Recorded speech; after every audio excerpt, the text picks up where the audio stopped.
Hello साथीहरू, आज म तपाईहरुलाई चितवनको लोकल स्टाइलमा हाँसको छोइला र ग्रेभी बनाउन सिकाउँदै छु। मैले हाँस काटिसके र यसलाई राम्रोसँग सफा गरेर अब म यसलाई छोइलाको लागि र करीको लागि कटिङ गर्दै छु। म एकदमै सानो सानो पिसमा यसलाई कटिङ गर्छु र बोनलेस चाहिँ मैले छोइलाको लागि युज गर्छु भने विथ बोन चाहिँ मैले करीको लागि प्रयोग गर्छु।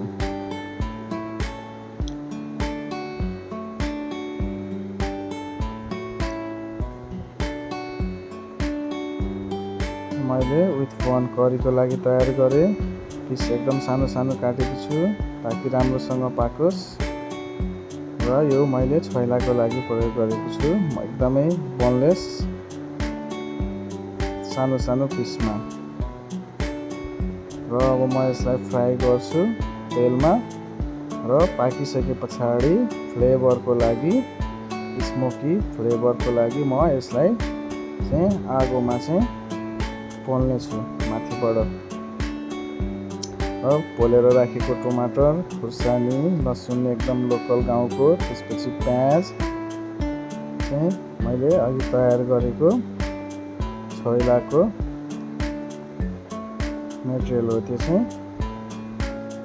र म यसमा चाहिँ यसको अदुवा लसुनको पेस्ट, थोरै मेथी फुराएर, बेसार र मेथी फुराएर यसलाई चाहिँ हल्का तेलमा पेस्टलाई पकाएर म झान्दै छु।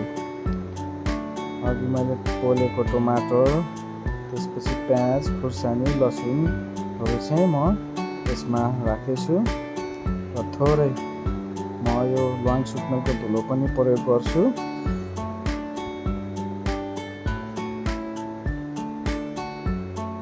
र एकदमै अर्ग्यानिक घरकै तोरीको तेल चाहिँ म यसलाई चाहिँ प्रयोग गर्दैछु ताकि यसले चाहिँ फ्लेभर प्लस अझै मुलायम बनाओस् र स्वाद पनि दियोस्। र यसलाई म अब एकदमै राम्रोसँग मोल्ने छु। यसलाई चाहिँ जति धेरै माडेर चाहिँ हामीले छोइलालाई चाहिँ माड्छौँ त्यति धेरै यो चाहिँ मिठो र स्वादिलो हुन्छ। यसमा चाहिँ मैले स्वाद अनुसार नुनहरू चाहिँ आफ्नो स्वाद अनुसार प्रयोग गर्न सक्नुहुन्छ।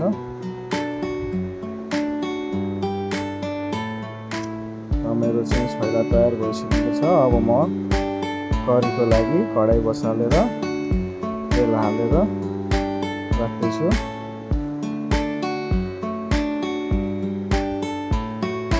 र मेरो तेल पनि तातिसकेको छ। यसमा म पञ्चफोरन युज गर्दैछु। पछाडि मैले मासु हालेर भुट्छु एकछिन।